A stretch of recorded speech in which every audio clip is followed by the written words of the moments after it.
anti- anti-discrimination protections based on sexual orientation on public accommodation grounds, and the notorious 303 creative case. We've had a rabid anti-LGBTQ ideologue come into the Speaker of the House role. Youth organizations are having to up their security. One of the harshest, most cruel anti-LGBTI piece of legislation is now being enforced in Uganda and other things around the world. And at the same time, we're also seeing lots of things that are progress, that are also very encouraging. All of this is happening at once. And for all of us, it can be difficult amidst everything that seems to be happening every day to be able to take a little step back and to get a little bit of perspective, to get some context, to get some history, to get some analysis. And that is what this is about this evening. Every year since 2004, Horizons has had the privilege to host this event, and as part of our commitment to provide donors and other people in our community with an opportunity to learn about some of the most important issues facing our community right now. So every year we bring together a group of remarkable leaders, and this year is no different. And I'm going to turn to them in 1 second. But first, I want to thank all of you who are joining us tonight. Thank you for being here. We've had more than 300 people who have responded that they're going to be attending tonight.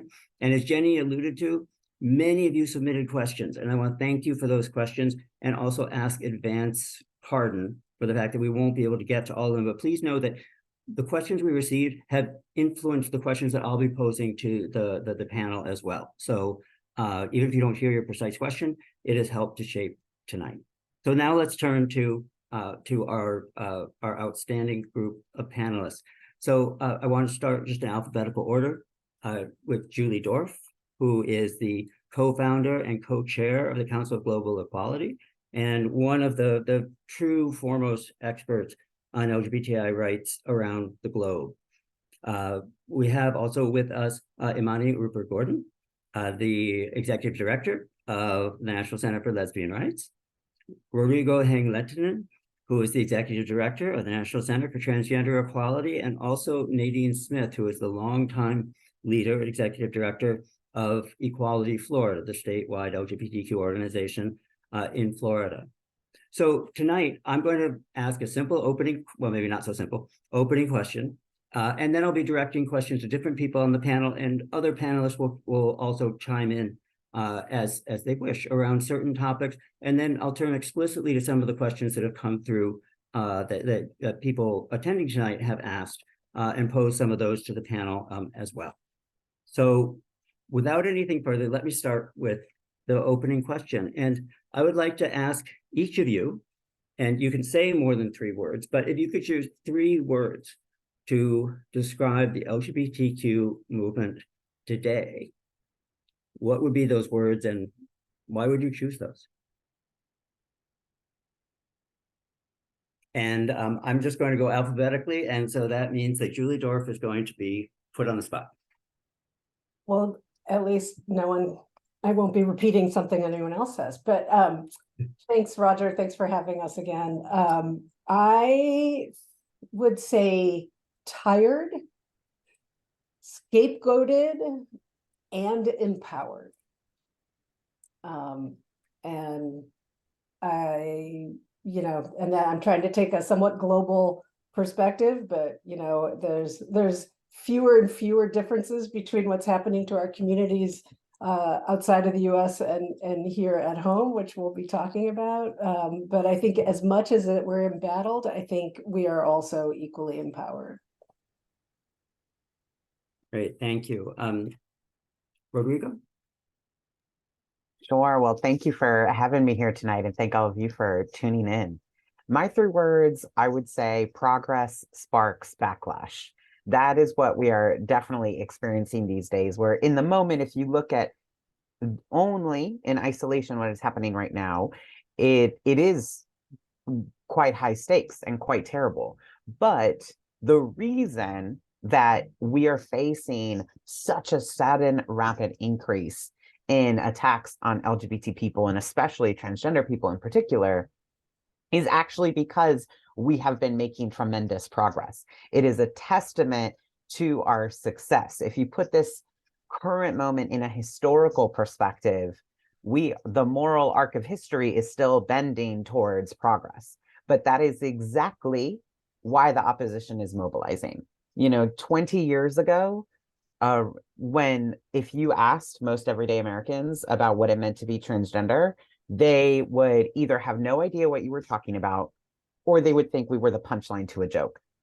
And now, of course, we still have a lot of progress yet to go, but the fact that our issues are controversial means that there's roughly half the country who's actually on our side, and we're having a robust political debate. Now, do we need the rest of the country to come on our side? Absolutely. But the fact that there is even a debate for and against, remarkably enough, is progress in pretty short order. So I'm convinced that what is happening now is simply a response to the historic gains we have been making. The stakes are still high. We have to fight, but it is possible for us to win this. And Rodrigo, we're going back to you in just a moment or two around the similar topics. But first, I just want to bring in Imani. Thank you so much, Roger. Thanks so much for having us. It's such an honor to be here and so excited to be on this incredible panel. I always know that I'm in the right place when I'm with these amazing folks. So thank you so much. I would say 3 words. I would say we're going to win. This is what winning looks like. It is hard because we are in the midst of it right now, but we're fighting and we're going to win. We see, I think exactly what Rodrigo said. This is an incredibly important time. And I think folks are seeing, and honestly, I think we are doing something different as well. Not only are we changing the narrative and the ways that folks are talking about LGBTQ people, but there's so many ways that we're winning as well. And that part is really, really exciting. And so, when we look at the history, when we think about what winning looks like, it doesn't just happen at once. There are some parts that are hard. There are parts that are difficult, and there are losses that come in there. And I think that's where we are right now. But this is proof we've seen this before. We've been here before. And that's how I know that we're going to win. Thank you. And Nadine?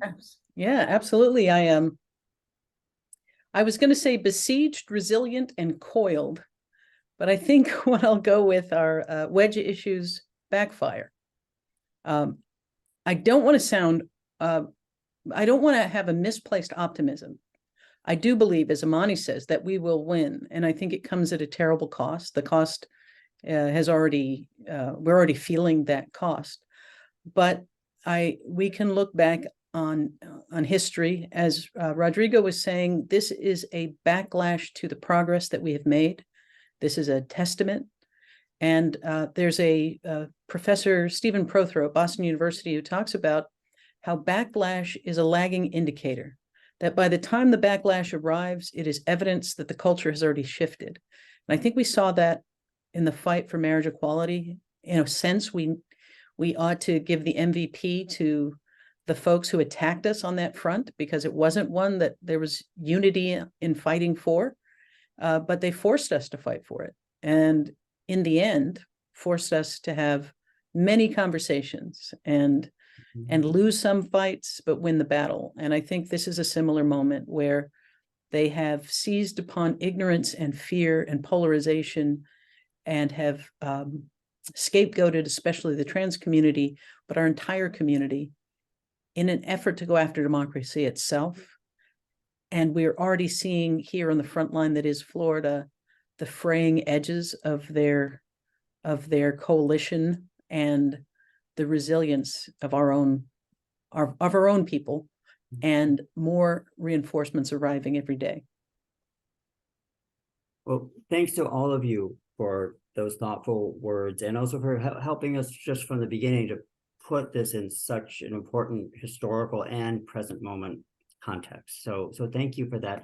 And as we dive into some of the questions, we do need to start with the legislative onslaught that we have all been seeing, and that Rodrigo and others were referring to either directly or obliquely. We all know, I think everybody who's tuned in about all the pieces of legislation that have been tumbling down in states across the country, most targeting transgender people, especially trans youth, and some more broadly LGBTQ. And so, Rodrigo, for those who maybe aren't tracking everything, it can probably be a little bit overwhelming. It's probably a little bit overwhelming for those who are doing that. But could you just help provide sort of an overview, a picture of what seems to be this constantly shifting landscape around this legislative tidal wave that we've been under for a while, and at the moment does not seem to look like it's abating. But if you could provide that overview, that would be a great place to start. Absolutely. Well, it's really impossible to overstate what a tidal wave this has been. In, let's say, 5-10 years ago, we across the country would average somewhere in the ballpark of about 40 anti-LGBTQ bills in state legislatures per year. Now, many of these bills we successfully defeated. So I'm only talking about bills that were introduced. But we know that to fight these bills, even when we ultimately win, takes enormous resources, and it is a huge tax on our organizations. So for many years, our average would be around 40 anti-LGBT bills tallied up around the country. And then fast forward to 2020, we had about 120 anti-LGBT bills. It was a rapid surge.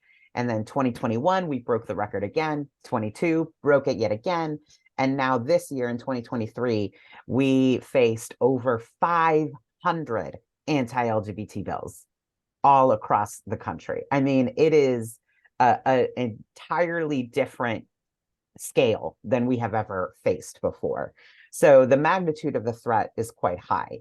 Now, again, that is really a response that is coming from the opposition being highly motivated to go after us because we were winning. All of this polling kept consistently indicating that more and more everyday Americans were realizing that an LGBT person might be part of their family, might be part of their kids' schools, might be their friends and people they love and care about. And so the American public was becoming gradually more accepting. And that's when opposition organizations realized they have to do something to turn the tide back. And they zeroed in consciously on transgender youth. Transgender youth are a very, very small population. But the reason that the overwhelming majority of these anti-LGBT bills these days are squarely targeting transgender youth is because the public is mostly unfamiliar with transgender people, and especially with what it means to be a transgender young person. So when I say there are over 500 anti-LGBT bills this year, most of them are copycat bills, and we see the same kinds of bills over and over again. There's 3 basic categories. I'll keep this brief for the sake of time, but the ones we see most often, first, healthcare bans. So these are sweeping categorical bans on transgender youth ability to access any kind of transition-related healthcare, which in the most extreme circumstances even includes mental health care. The second bill we see over and over again are limitations on transgender youth playing school sports. And these really are attempts to just scare the public about transgender people in general, making us seem like some kind of threat. And then lastly, there's schools bills. And this is a bit of a broad category, but we're seeing more and more legislation that's essentially school censorship, book bans, the infamous Don't Say Gay and Trans bill in Florida, all sorts of different kinds. Every nook and cranny of education policy is now being weaponized against LGBT youth, especially transgender youth. So it's healthcare bans, sports bans, school censorship, all of which squarely targets young people. And that's a really remarkable trend to see so much of this energy directed towards our youth in particular. And just following up on that, Rodrigo, for a moment, it probably looks like a pretty deep tunnel that we're in, to use another image. Where do you see light at the end of this, what seems to be a very dark, long tunnel? I mean, you spoke about some of that earlier on, that in the long run, history is on our side. But But from where things stand now, how do you and you know, all the strategic folks that you work with, how are you seeing that at this point? Well, what I draw hope from is that transgender people and our loved ones are getting highly involved in the political process as a result of these attacks. When you go after kids, you're going after their parents too. So we are seeing an unprecedented number of parents and other family members of transgender youth showing up to testify in state legislatures, turning out to vote for the first time, submitting testimony and comments to the federal government. Parents who did not ever think of themselves as activists, only thought of themselves as their kids' protectors, now are getting involved in the political process because their kids' safety is on the line. And I draw a lot of encouragement from that, because that is how we then build a movement over the long run to ever keep this from happening again. Thank you. And I'm going to turn to you, Nadine, in Florida in just a moment, but I just wanted to ask Imani, knowing that NCLR also, you know, is working on a lot of these fronts across the country. If there's anything you want to add to what Rodrigo, just the picture that Rodrigo was just painting for us. Sure. And I thought you did really did a great job with the overview here. You know, I've said this over and over again. What's happening, you know, our opponents are really trying to overwhelm us. It is not a particularly sophisticated strategy, but it's incredibly effective. And that's really what we're thinking about. They are trying to overwhelm us and introduce as many bills as possible. They're attacking kids at this point, trans kids, because they experience the highest level of vulnerability. These bills are attempting to divide the LGBTQ community because that hurts us and it makes us less effective. There is a misinformation and disinformation campaign, and we think that we know where these bills are coming from. We're under the impression that they're popping up organically in these states, and they're not. Of course they're not, because the majority of this country supports LGBTQ people. 8 out of 10 people in this country support the rights and protections of LGBTQ folks. The anti-LGBTQ bills are coming from well-resourced right-wing groups with an agenda. They want to normalize discrimination. They want to make us ashamed of who we are. And so when we're talking about this, we can't talk about the what's happening in the LGBTQ community without talking about the number of anti-LGBTQ bills. But more than we need to think about the number of bills, we need to think about how they are related and how they work together. Too many people in social justice and civil rights movements are talking about these bills like they're separately. And Rodrigo, I thought you did such a great job of talking about these sort of in broad strokes, but that's important because we're talking about these things like a healthcare ban is different than sports bans, or the Don't Say Gay or Trans bills, or affirmative action or voting rights or book bans. We talk about these as if they're different, but we have to recognize how these things work together. And it reminds us that this is about dividing us. It's about making us censor ourselves. And one of my favorite metaphors is this birdcage metaphor by Marian Iris Young. And she basically says that when you look at a single wire of a birdcage, one aspect of oppression or disadvantage, when you look at just one, it is difficult to understand how limiting the cage is for the bird. But when you back up and you step back and you look at these wires all together, how they're overlapping, how in this very particular and intentional way that they are overlapping, it's easier for us to see how these wires, when working together, how they trap the bird in the cage. And in this moment, that is what we need to be thinking about. We need to take a step back and look at all of these threats, see all these threats to education, to voting rights, to bodily autonomy, to racial justice, to healthcare access. All of these are a threat to LGBTQ equality, and that's how we have to think about it. Byron Rustin said, we have to be in every other movement for the freedom of people. And that is one of my favorite quotes. And it's a reminder of what it means to be truly intersectional. And that's what we need to be doing in this moment. Well, thank both of you for an amazing overview. and perspective on what it is that we're looking at. And now I do want to go to one of those states, perhaps a bit of a poster child state for all that is happening in some ways. That is not anti-Florida, Nadine. Just that there's been a lot going on there, but I do want to ask you more about Florida. And you have faced so much there. And many of us here who are probably tuning in tonight are people who live in California or perhaps other places that don't face immediate peril from some of these things. And before I turn it over to you, I just want to emphasize that we can also look at Florida or other places potentially as a harbinger of what could lie for other places. And that is not to contradict all some of the optimism and the sense of momentum that we still have in many ways. But right here in California, we've had school boards that have adopted policies that are anti-LGBTQ youth. And it's always something that history is full of examples of people saying, oh, no, that could never happen here. And then sometimes it does. And so as I turn to you, Nadine, I just want all of us, those of us who live in California and other places, to know that this isn't just about those people over there. This is about all of us.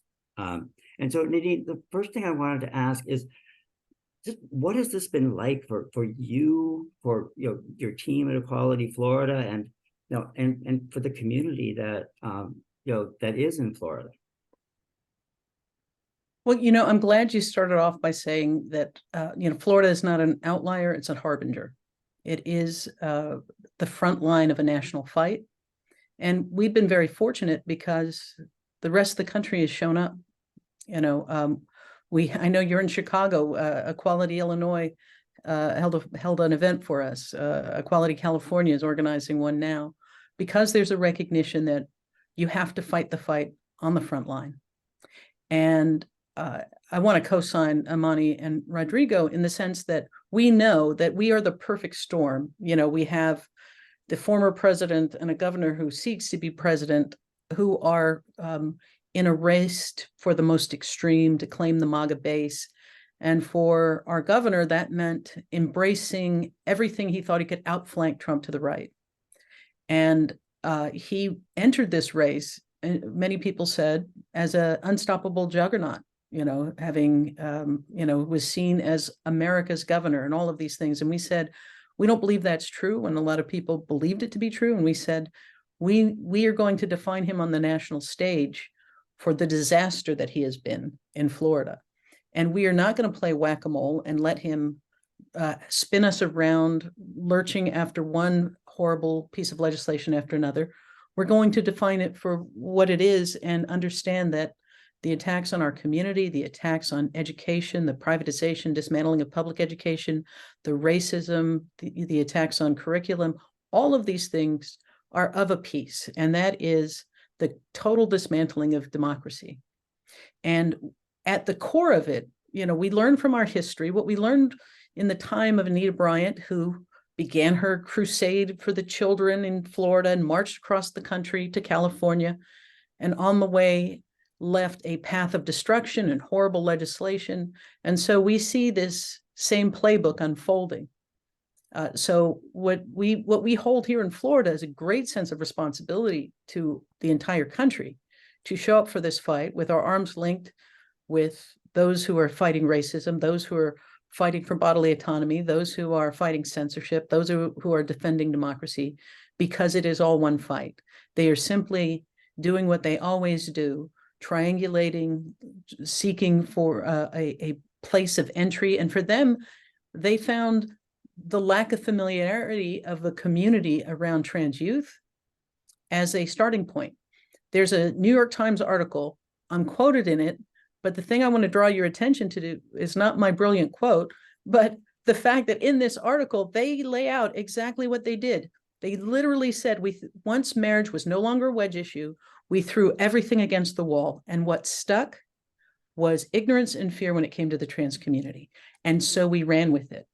And this is an orchestrated strategy. And the speed with which they went from banning And Tango Makes Three, the true story of two male penguins raising a penguin, orphan penguin chick, to removing the life and times of Rosa Parks, reminds us that Anita Bryant was funded at the time in her campaign by the moral majority whose number one issue was they did not want integration of universities.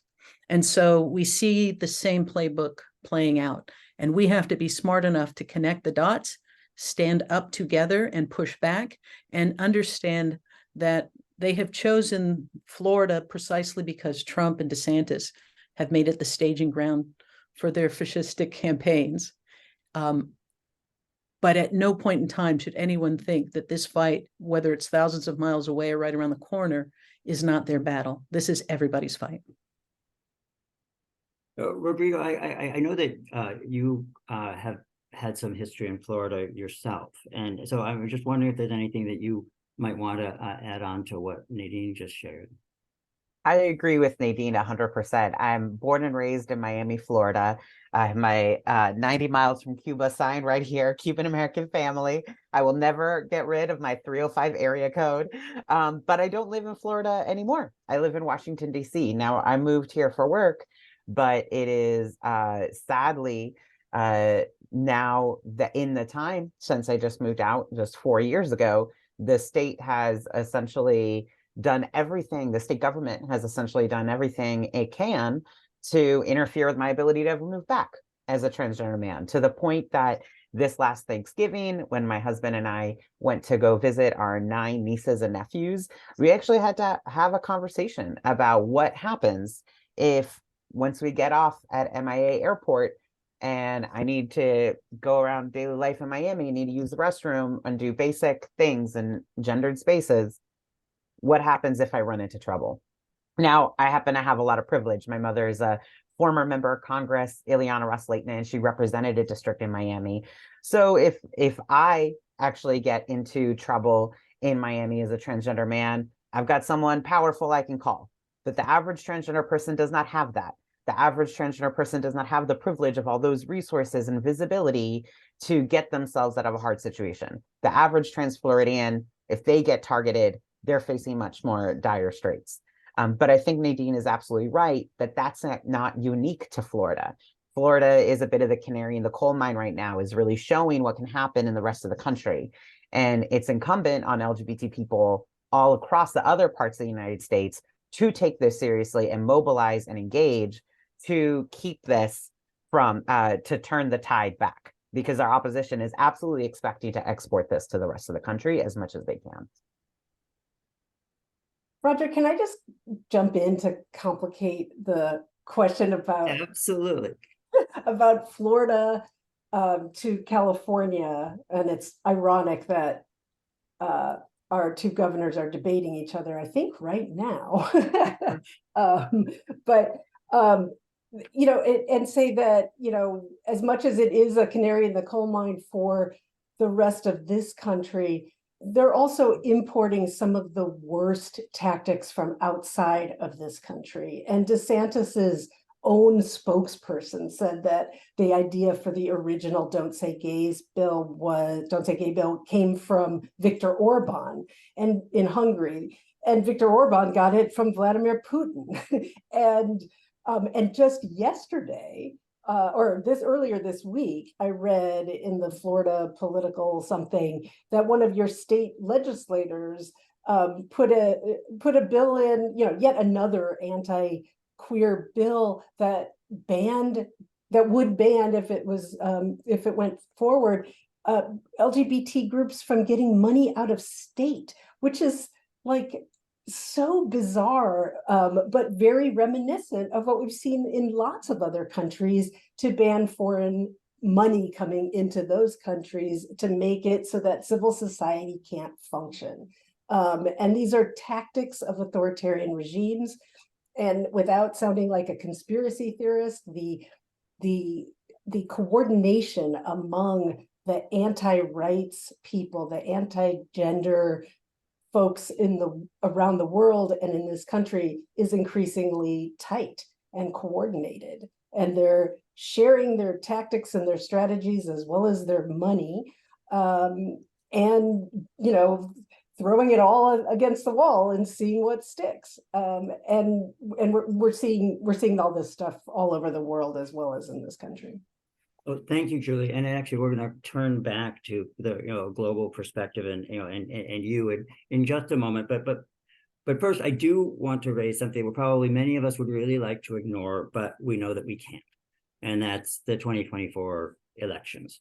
And we all know that we've got a profound stake in the outcomes, and that our community's voices are going to matter, and we also need to make them matter. And so, Imani, I'm going to turn first to you on this. First of all, what are the stakes that we face in this election as you see it? And also, what do you see happening between now and the 2024 elections that needs to happen in our community to make sure that as many LGBTQ folks are involved and active as possible? Absolutely. There's no denying that our rights are always dependent on how elections go. Fundamental rights are being settled based on who's elected and who represents us. So, in many ways, the way that we see losses in the courts around these anti-LGBTQ bills, they're not specifically because of the last president, but because he was able to put a record number of anti-LGBTQ judges on the bench. We know that these are ways that are continuing to hurt our community. So even after that president is long out of office, we still feel remnants of the decisions that he made. And this is true not only in states across the country, but it's also true at the Supreme Court level, because we have to remember that our success in court cases are built on each other. And so the Supreme Court has a role and a place in those victories, but also in those defeats. So that means when we are voting, that just being able to, if there is someone that's able to put a justice on the court, let alone more than one justice on the court, that can dramatically shift the direction of the court and the way that we're able to live our lives. So when we're voting for the president of this country, we're not just voting for how they think, we're voting for how they vote. And that's what we need to think about. We deserve elected officials that hear what we need and that push us closer to justice. But another way that we can get there is also by representation and having different people with different backgrounds and different experiences represent us. And we get there by reminding folks, the folks that are closest to us, what is at stake for us. It's easier to think that politics and elections don't matter when you have enough access and enough relative privilege to shield you from the consequences of not voting or of inaction. But we know that not everyone has that. And so it is incredibly important that we're making sure that people understand what matters to us and what's at stake. But the last thing that I want to mention here is that for some people, many people, they understand that voting is a form of harm reduction. And so after elections, there are times that we hear things like, that our Black women are saving us again, or people from the most underrepresented identities are coming out and voting. This isn't because Black women have the most to win, or people of color, or people from underrepresented identities have the most to win. I think it's because often we have the most to lose, and that's why folks are coming out. And this is something that we are long aware of in our communities. And so often I think we say that our communities won't go out and vote, but we have a lot of history of our communities. They do come out and vote, even when we haven't had the best people representing us and what we're thinking about. And so we have to think about this, because it's not just about change. Sometimes it's about holding on, and that is strategic, and that is advocacy as well. And I'm saying this because there are ways that I think some people are thinking about this, where this is where change is happening. And there are some folks that are going to be saying change can never happen here. But all of them translate to the fact that we have to go out and vote. And lastly, I just want to say that if voting wasn't so important, the people that are on the other side of justice, they wouldn't be spending so much time making it harder for us to exercise our fundamental right to vote. And we know that that would be true. And again, thinking about the birdcage metaphor, because voting is something that is equally connected to our equality. And that's something we have to think about. Thank you. And there's no question about those connections, and thank you for giving us a sense of what's at stake, which I think all of us have a sense of, but having it named and identified is always very important. So now I do want to turn to the global scene, Julie, and you already began to speak to some of this. But we do see attacks on LGBTI folks around the world in multiple places, and a lot of it's wrapped in the mantle of family and nation, and of course always God. And many of those are tied to authoritarian leaders. Viktor Orban is one that you mentioned. And so could you expand on some of the commonalities and the threads and the connections that you're seeing that are literally going across the globe? Sure, but can I just regress for a moment about the elections? Yeah, sure. Say even more strongly, I don't think anything short of our actual democracy is at stake in this election. And if anyone wants to see what the playbook looks like for our opposition to, and what would happen should they win in the 2024 election, it is a 900-page treatise signed by 80 extremist organizations led by the Heritage Foundation called Progress 2024, and they are ready and want to go forward with a playbook for an authoritarian regime in this country. And I think people should be terrified about what is at stake, honestly. And that I'm surprised. I wake up every morning, I'm surprised we are not all, really kind of freaking out at what is happening before our very eyes. So, yes, we have to vote, but we have to do way more than that. We gotta get others out. We gotta acknowledge to the young people in this country that we are not offering them systemic change choices, and that's what they're anxious to get. And if we don't acknowledge that, they're going to go for another third party, candidate, and we need the youth vote.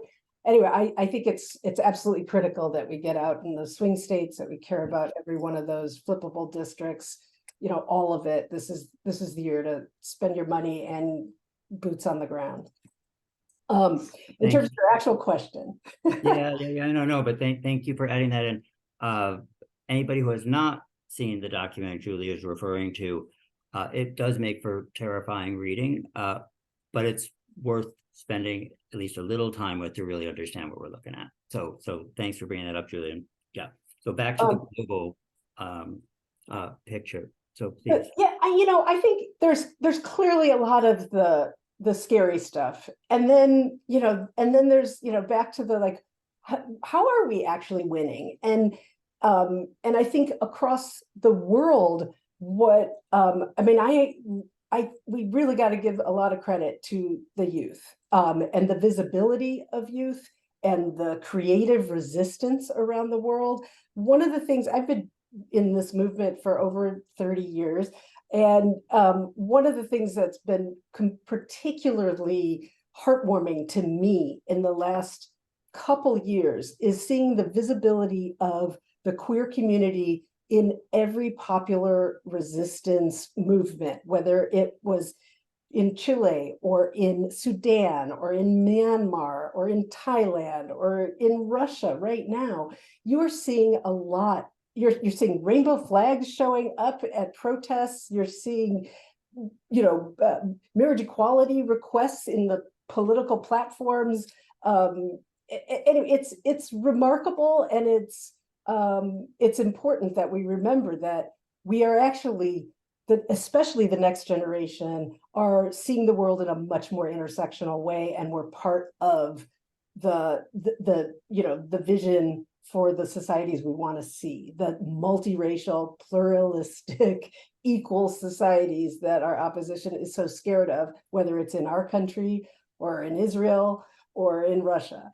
So anyway, I always kind of want to look at that. I do think we're seeing incredible, people can could be upset about, how much time and money the marriage movement took, but it attracts significant numbers of people, and we're seeing marriage equality in more countries. We're seeing marriage equality desire and really smart activism, and where it's where, like, Taiwan's marriage equality movement was, the opposition swooped in. They out-resourced us 30 times what we had for our movement, and we still won.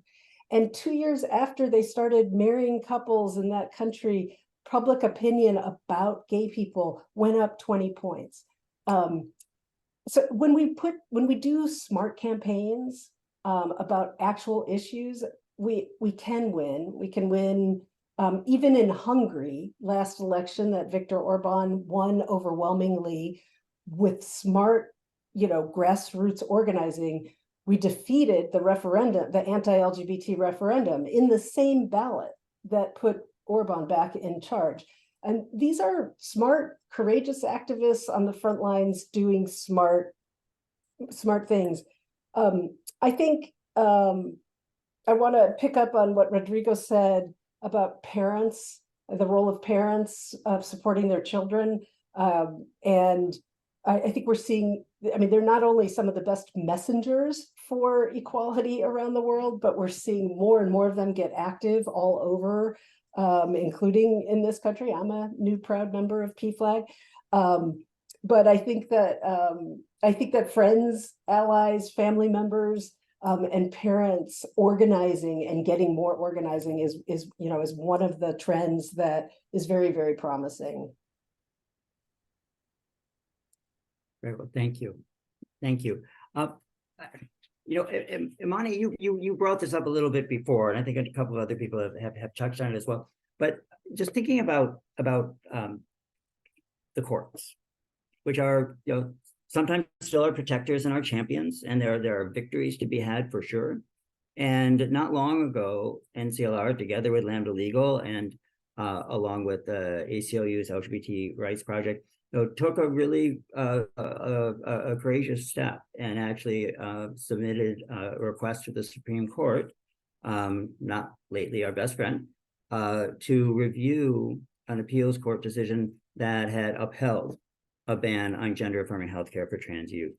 And could you just share a little bit about the strategy around that? Because of course that affects so many different places around the country and so much of what's going on.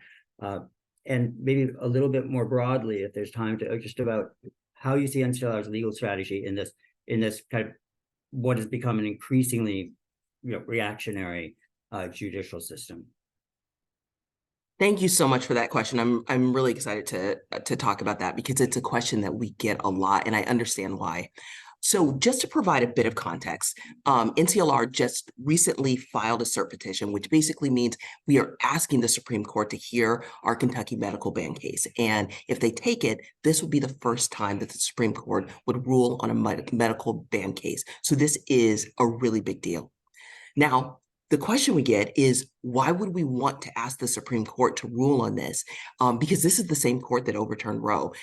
This is the same court that delivered the 303 creative case, affirmative action. I get it. It's scary. And I see why that's a question. But the thing is, we have to go to the Supreme Court. We have to remember that we already made the decision to fight these cases, and we did it because we had to do it. We can't challenge these medical bans and then stop short when the next step is the Supreme Court. That's not how we can do this. And we were right to challenge those medical bans.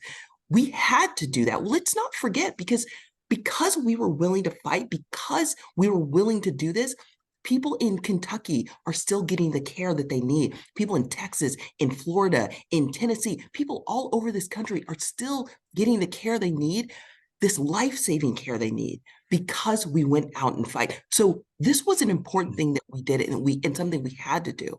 And yeah, this is going to the Supreme Court, and we know that if it goes to the Supreme Court, let me say it like this. It's going to get there anyway. It's going to get there whether we bring it to the Supreme Court, whether we ask them to, or if we don't. And we are in a much better and stronger position if we are the ones that are choosing the case that goes there. That is prudent, that is responsible, that is strategic, if we are the ones choosing that. And then the last thing I want to mention, I had said a little bit about this earlier, but you know, when we look at the history of civil rights in this country, it's not this long bread trail of victories. That's not what it looks like. When we look back at some of the most influential and revolutionary decisions, most of the time, we were losing until we were winning. And that's where we are right now. This is the work. It's not that we never get painful and devastating losses. It's that we continue to work, we continue to fight until we win. And right now, we have to fight more than ever. Even when we're losing, we have to fight. And we might lose here. That's true. That could happen. But we're not safer by avoiding the Supreme Court. We're not safer by not fighting. This is what it looks like to win. And so, you know, I was talking to our legal director recently, and he was reminding me of a time when he was young and first got to NCLR, and he was talking about how we would lose all the time. But those losses set the stage to make our wins possible now. And so let's remember that this is what making history looks like. And now more than ever, it would be wrong of us to forget that. But this other part of the question, and then I'll stop. But that is our strategy. And the strategy that doesn't have anything to do with litigation is something that I also think is really important here. The thing about fighting for civil rights is that we're fighting. And that means that we are often on the defensive. And so in doing that, we usually have the opportunity to inform the public, because in our fight, it's our pushback. It's teaching folks the other side of the issue. That means that we're not always the one crafting the narrative. But right now, there are so many ways that we are trying to create, craft that narrative. And, you know, one of the things that NCLR just released, our Healthcare is Caring campaign. And this is a thank you letter to from trans kids to their parents that are supporting them, even when they don't know how to support them, just trying to. If we can, I don't think we can drop it in the chat, but hopefully I can send this out to you all, because it's beautiful and I dare you not to cry. It's just absolutely lovely. But you know, Netflix just released an 11-minute film highlighting the experiences of queer and trans parents. You know, Equality Florida has had numerous billboards and ads and informational pieces. There's something that we're doing in this moment that is different and unique. And I think that this is really going to pay off for us. So I think the combination of all this stuff is really how we're going to win. Thank you. Thank you for that. And it's a compelling and inspiring viewpoint and picture.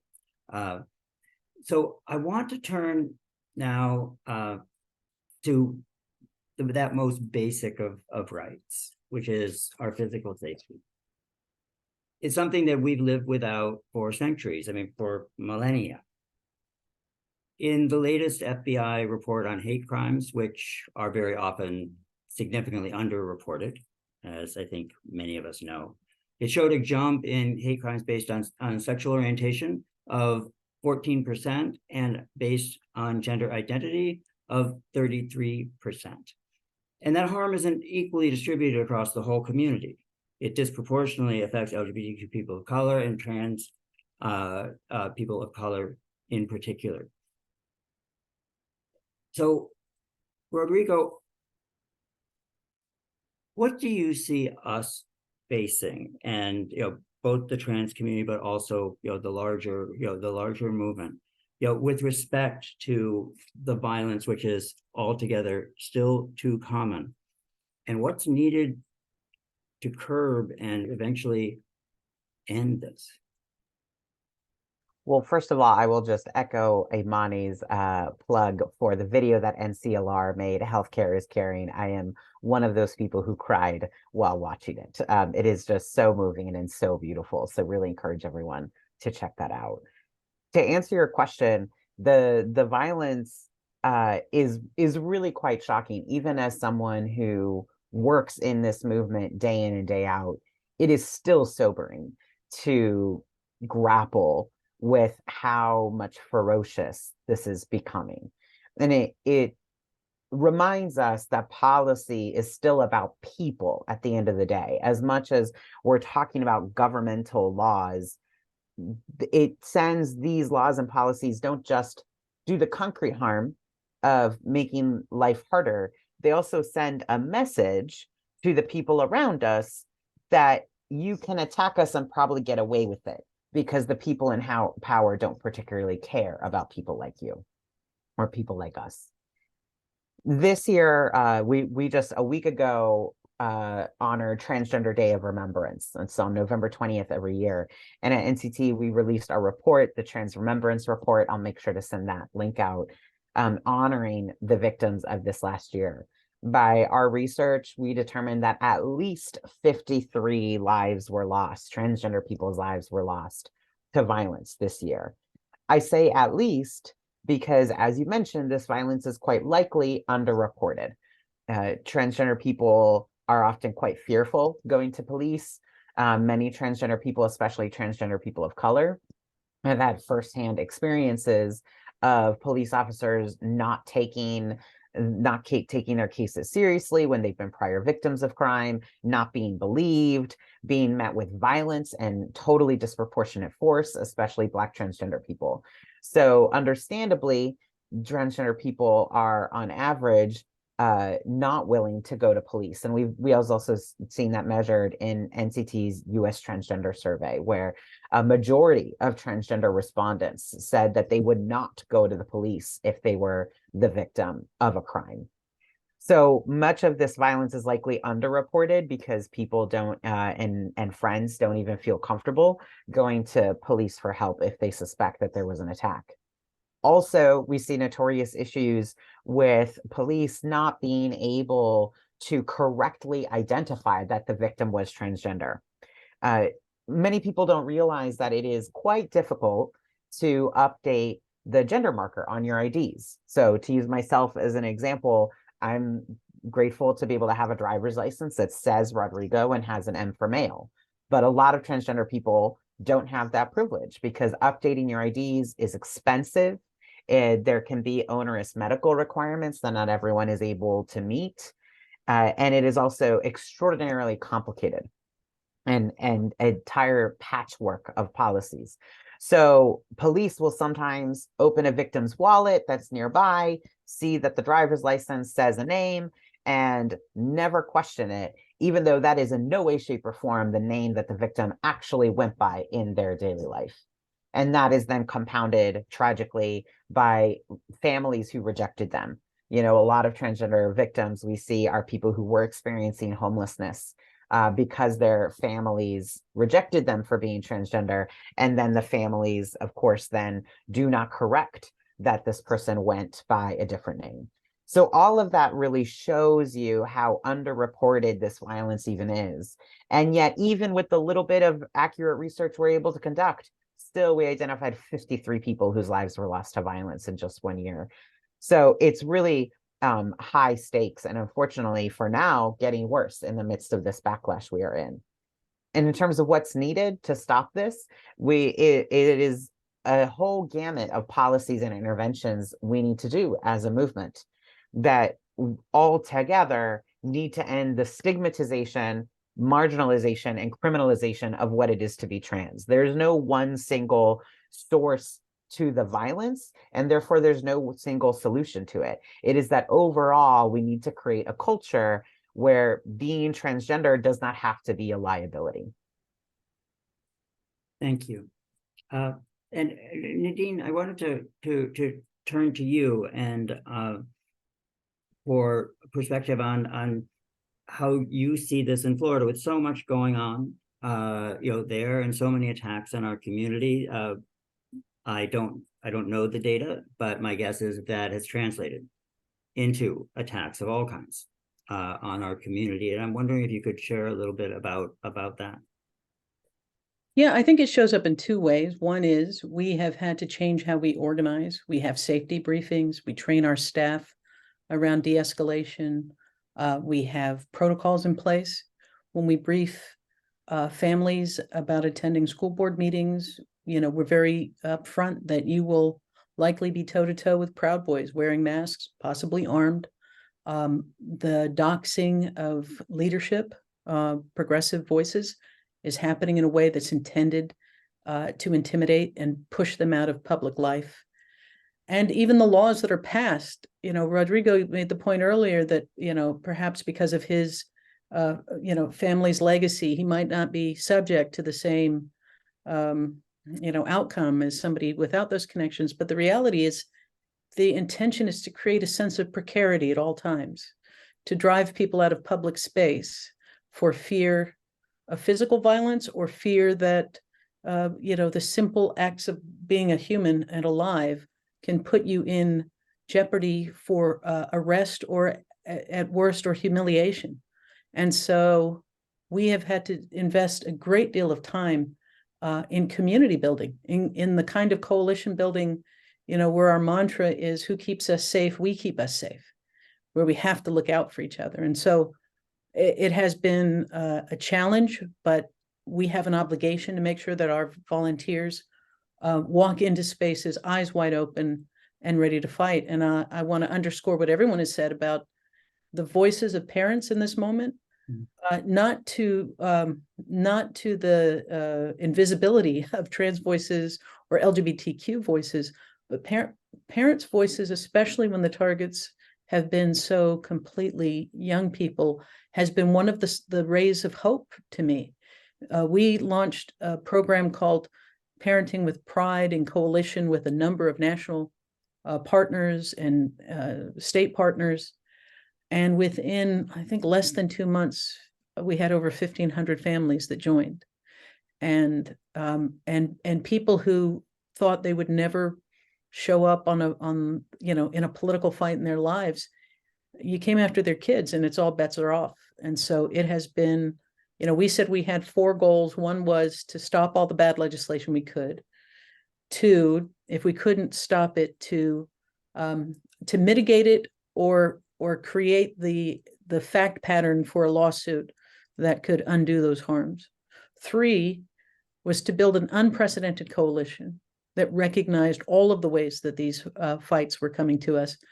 And 4, finally, was to expose what is happening in Florida so that no amount of spin or, campaign razzle dazzle could hide the sort of smoldering wreckage left in the wake of DeSantis.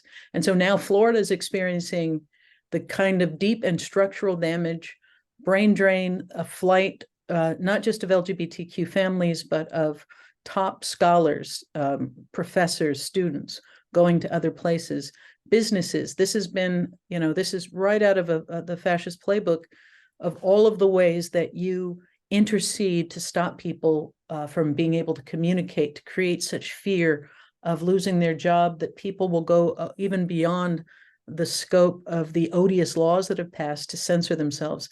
And what I am seeing here in Florida that gives me incredible hope is that people are pushing back. They went after a student in South Florida, a trans student, and as a consequence, for 2 days now, her classmates have stood up, walked out of class to stand in solidarity with her against the biggest bully in the state, our own governor.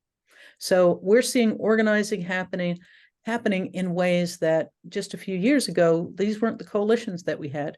And just a few years ago, these weren't the conversations that we were having, but people are connecting the dots. They're seeing how we have to fight back together. And I think there were a lot of people who did not rally to the moment early enough when they were going after trans kids within our own community, because it was an issue that they harbored the same ignorance that the far right was exploiting. And now we're seeing people make the connection between, hey, you know what? This sounds familiar. This is what they were saying about us in the military. This is what they were saying about us, in the gym, in the locker room, in the bathrooms. We got to start showing up. And so when I say the tide is turning, I think watching DeSantis plummet in the polls as a repudiation, not just of his awkwardness, but of his policies and his rhetoric, is one of the most important things that we are delivering to the country right now. We are exposing his ideology and his the harm that he is doing to real people in a way that I think has taken him from an inevitability to hopefully soon a footnote. And we all owe you and everybody there an enormous debt of gratitude for that. I want to shift back to the global picture for a moment. And Julie, I know that the Council for Global Equality, among many other activities, works a great deal with the U.S. government, the State Department, and because we had an abrupt change in all of that when we moved from the 44th president to the 45th president.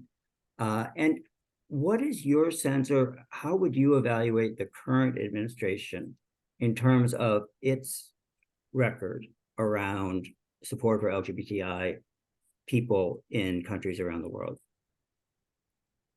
I guess I'd say it's basically been quite good with a little bit of inconsistency here and there. I think, it was a little bit more fun during the Obama administration because we had a little bit more sense of enthusiasm. We also had a combination of more senior people who were really dedicated to moving this forward. And we went from really such a terrible place at the end of the Bush administration that everything was, an improvement. Going from there to greater improvement in this particular moment in time in our country and in the world, has been harder. I mean, just take the Uganda Anti-Homosexuality Act that passed with, there's like these 20-year-old young gay men who are facing the death penalty currently in that country. I mean, it's just, it's horrible. And getting this administration to do the same kinds of things that 10 years ago when a similar bill came up during the Obama era, has been harder. It's taken a lot more political muscle. That said, I think there's a lot more that happens behind the scenes than ever before. I think it's been the ethos that LGBT human rights are part and parcel of our human rights strategy, however imperfect it is, is pretty ingrained in the system. And nonetheless, that chill factor is there right now. And people are, a little bit more fearful of being out and proud about this. We are really pushing hard, just to kind of tie it to some of the threads of tonight's conversation, to really show that, a modern democracy is inclusive of all of our rights. And even if you look at Ukraine right now, in the middle of a war, the LGBT movement is incredibly active, incredibly engaged, fighting using their own soldiers who are fighting for Ukraine's sovereignty and freedom, to argue for marriage equality and partnership recognition, so that, God forbid they get killed on the front lines, their partners will still be able to access benefits. And I just find it phenomenal that that's where they're going right now, as they're also, running shelters and bringing food. And sorry, I got myself a little bit lost in my train of thought, but I think, Taiwan's another great example.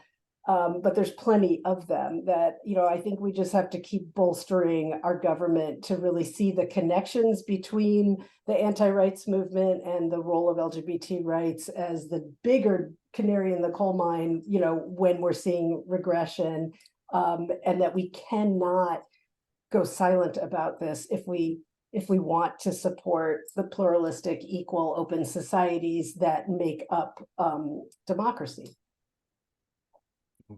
Well, thank you. And I want to turn now, and as I said earlier on, the questions that got submitted and then ones we've seen from tonight, have informed a lot of the questions I've already asked. But the following ones are really kind of more directly out of some of those things. And I want to start with something about the LGBTQI movement overall that a number of people pose variations of this.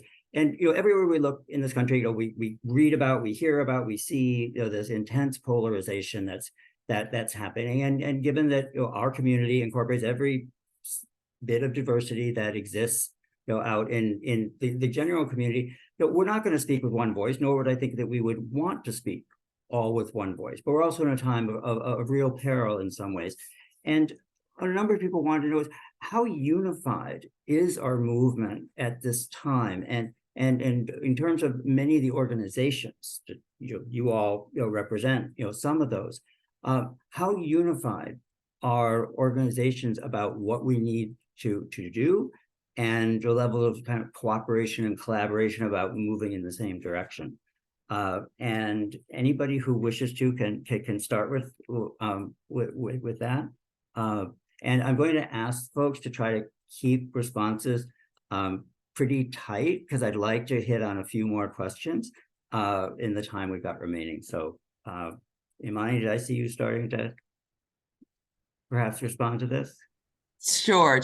I'll just say, honestly, I'm really proud of the way that we've been able to be in working coalition with one another. And I think that other folks would be really proud to know that as well. I think it's a misnomer. I heard before that, organizations are fighting with each other. And that's not true. I don't find that to be true at all. And I also know that there has been a lot of shifts in the movement as well, but I think that we've had really amazing ways. Like, I very much remember in my, in the very first weeks of my being here, how quickly Nadine reached out to me to make sure that I felt grounded. I remember when Rodrigo started and I reached out to him about, I think that it's really important that we build relationships with one another so that we can do this work together. But, as an organization, a litigating organization, we are in very close conversation with folks. There is a lot of work to be done, and we are really thoughtful and strategic about who takes what case and why, to make sure that we are covering as much ground as possible. And so I feel really proud of the way that we've been able to work together as movement partners. Rodrigo, Nadine, Julie, anything you'd like to add to that? I run a coalition of 36 organizations, and we, work really well together. And I feel like there's a lot of maturity around, agreeing to disagree about, particular refugee policy or something. But for the most part, we have, unprecedented amounts of, showing up for a common strategy and really appreciating leadership in the movement. I think a lot gets made of various changing identities in our space, and it's important that we continue to learn. I think it's important we call each other in rather than calling each other out. I think, we need to extend a lot more generosity to one another when we make mistakes, because our real enemies are our real enemies, and they're not one another, even if we're not always completely aligned. And our diversity is important. We talk about diversity like it's okay for us to disagree sometimes about strategy. Like, that's good for us. Yeah, I feel like we're fairly united, and we need to unite even further with other movements. And that's hard. It's time consuming. It takes a lot of effort. One of the things every time I do a little research into our opposition, one of the things that I'm always very cognizant of is how they're all on each other's boards. They're all on each other's funding, on the big funders. And, you see, this person from Heritage Foundation is also on Alliance Defending Freedom's fellow list, and blah, blah, they're all interconnected. That's one of the ways that they stay well coordinated. And I think we should more intentionally do that as well. I think Imani, Rodrigo, Nadine, thankfully, I love my colleagues around the world, and I'm inspired by them. And I think, we should be more intentional about finding easier ways to coordinate without more meetings and more, more than we can all possibly handle. But anyway, I feel like we're actually in a decent place. Yeah, I'll just co-sign. As somebody who's been doing this work for several decades, I think that the camaraderie, I don't even know if camaraderie is the right word, but communication and having each other's phone numbers and cell phones and being willing to reach out and building time to intentionally be together to strategize is probably at the highest I've ever seen. And that being said, I think the challenge for our movement right now is to be bold enough to meet this moment, to really, I think one of the things that the right does, because they have extraordinary resources to throw at their attacks. And to be clear, we win despite those odds, they always outspend us. And we've had to rely on building these grassroots strategies and changing hearts and minds. And so we won't match them dollar for dollar, but they're willing to fund experimentation. They're willing to fund bold ideas because they don't need all of their bold ideas to catch. They just need one of them to. And their bold idea this time was, how do we weaponize a new scapegoat now that we can't throw marriage equality, into the hopper? And so I would say this is a moment for us, to think beyond our individual organizations, to think much more about the movement jersey that we wear, and for funders to think much more about a bolder vision for how we address these huge challenges, because this is a fundamental showdown for the heart of our country. And as we've been talking about, we are absolutely connected to what's happening in Uganda and the backlash to pride in China and the horrible policies that we see being passed in Russia and in Turkey. And so we have to understand that all of our fates are tied. And bluntly, so much of this comes down to the changing demographics in our country and globally. It comes down, the reason that immigration and racism are the stalking horses of all of the conversations that are happening is because we are becoming a much more diverse country. It is the collision of the browning of America and the graying of America. And that what is being sold right now is the sense of existential threat to white people in this country and around the world. I mean, that is what they are selling. And so it's not simply enough for us to say those fears are misplaced and they're foolish and they're rooted in, some ugly ideas, because they're genuine and they're sincere. They're sincerely held fears. And I think what we have to do, I just had a conversation with a guy who's trying to start an organization called Leaving MAGA. And he said, if 5 years ago, anyone would have said, I would be having these conversations with you and strategizing about the path for getting out of that fear-centered cult. He said, I would have laughed, I would have laughed until I hurt myself.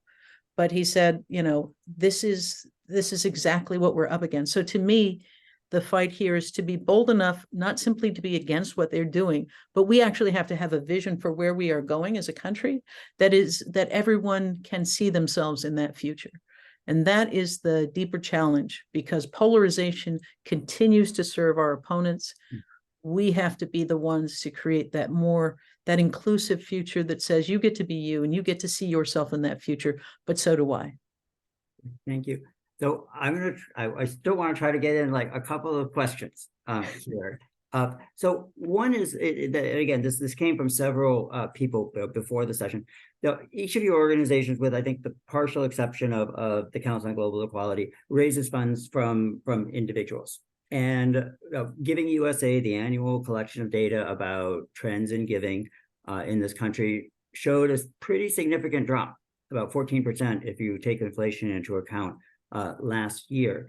And I'm wondering, what people want to know is, what trends are you seeing in individual giving? And equally importantly, or perhaps more importantly, knowing that there are many people who are here tonight who are beginning to think about their year-end charitable giving, if there was one place in our movement or that you would recommend that people tuning in tonight consider in their year in giving and their giving going forward, what would that be?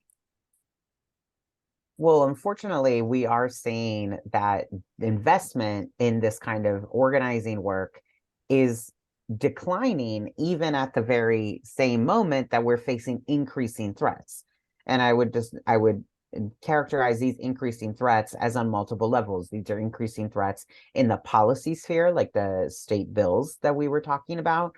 They're increasing threats in physical violence. They're increasing threats in our security issues, like Nadine was saying about needing to, or we are now all of our organizations are having to become overnight experts in cybersecurity as our staff get doxxed, and in physical security as we do basic things like tabling at Pride events. We can no longer assume that our staff are going to be safe. We have to spend, quite frankly, a lot more money to invest in the security at the same time that investment is going down. So unfortunately, we've been seeing year over year since the wins in marriage equality that investment in our movement is declining, even when the threats are escalating. And where money would make the biggest difference now, I mean, of course, all of our organizations and all throughout the movement, people need more resources. I would really urge folks to consider transgender specific organizing, and not just organizing tactics, but I mean, the threat that we are responding to is squarely focused on transgender youth, for all the reasons we discussed, that is a deliberate strategy of the opposition. But if we don't respond in a way that really focuses on transgender issues squarely, then the opposition is going to keep exploiting the lack of familiarity and keep making inroads. So we really need increased investment in transgender work, especially. Thank you. I'd love to hear from each of you briefly on this. So perhaps Imani? Happy Hampton. Thanks. So, just +1 to everything that Rodrigo shared. And I would say, I think all of the work that we do is of the most important work that's out there. I'm someone that came from organizing. I now run a law firm. And what perspective that's given me is how much all of our movement works together. I think often we think that advocacy is completely separate and different from activism, and we see that that's not actually true. But what I also realized is that in this moment is that litigation is really important, because litigation is where rubber meets the road. And when we're doing this change work, it is in service of litigation. When we think we haven't gotten anything in this country without people being in the streets, nothing worth it. People have to be in the streets for change to happen. But for that change to happen, it's the change that happens in the courts. And all parts of that is important. And right now, what we're doing when we're looking at these healthcare bans, it's not that we're not being successful when we're there. It's that we legitimately cannot follow up with all of them. There's, something like 23 healthcare bans. And as a movement, not just NCLR, as a movement, all of the litigating organizations, we're able to respond to about half of those. That's the same with sports bans. There are also still bathroom bans out there. There are bans in schools that are forcing teachers to out their students. All of these are things that we need to respond to, and we just don't have the resources that our opponents do. If we had, and Nadine said this so well, we're a good bang for your buck. If we had the kind of resources that our opponents have been, this wouldn't even be a thing. There'd be equality for all, because we take care of everyone. If we had the type of resources that they had, we are doing such incredible work with a fraction of what they have. And so I would say that if we had more lawyers, if we had more folks that could respond to all of these, this would be a non-issue, even with just a fraction of the funding they have. So that's what I would say. But all these organizations are important, and also really important. We shouldn't be pitting ourselves against each other. All of our organizations are important. And that's something else that we need to remember. Yeah. Yeah, I'll chime in and build on that. First of all, give. There's an organization that that will make good use of those resources. If you don't, if you're wondering where to have the biggest impact, one, I'm going to co-sign support trans-led organizations right now that are at the very front line of this fight, and help uplift the voices and strategies that are emerging from that leadership. Number two, fund the groups that are fighting this fight on the front line. We've talked a lot about Equality Florida tonight. Equality Texas is doing amazing work up against, some of the same ugly, rhetoric and policies that we're facing, and they're doing heroic work. I'm going to tell you that you can't go wrong right now, because there's no part of this movement that doesn't need resources and isn't integral to us fighting back. Julie, did you want to add anything to this? Oh, You've sure. done a great deal of work in philanthropy, even if CGE is not actively in the individual donor space. Yeah, I mean, agree with everything my colleagues have said. There was a question about sort of how to look at the connections internationally. That's a complicated one to answer simply, but if you're looking to get money out of the US but still get a tax deduction in the US, I highly recommend both Outright International and the Estrella Foundation's International Fund. And just to add to the kind of layering of what we're up against, looking at groups like the Global Project Against Hate and Extremism, and some of the folks who are monitoring and analyzing what's happening within our opposition, so we know how to be smarter in our own tactics and strategies, I think is a super important component to us being successful in this next period. Thank you. We're running really close to the clock running out on us. And so rather than pose a particular question to wrap us up, and asking people to err steeply on the side of brevity with the time we have left, what closing thought would you like to leave everybody who's joined us here tonight with? You've all shared so much. Is there like one closing thought that can be in 1 or 2 sentences with not too many semicolons? That would be great. Well, in trying to be short here, I would echo the theme about what protecting LGBT rights means for fighting authoritarianism.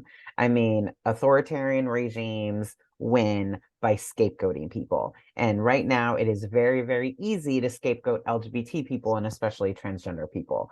So fighting for our rights and protections is inherently about creating a stronger democracy that is based not on repression, but on authenticity and people being able to live full lives. So the democracy connection is huge. Yeah. Thank you. Anyone else?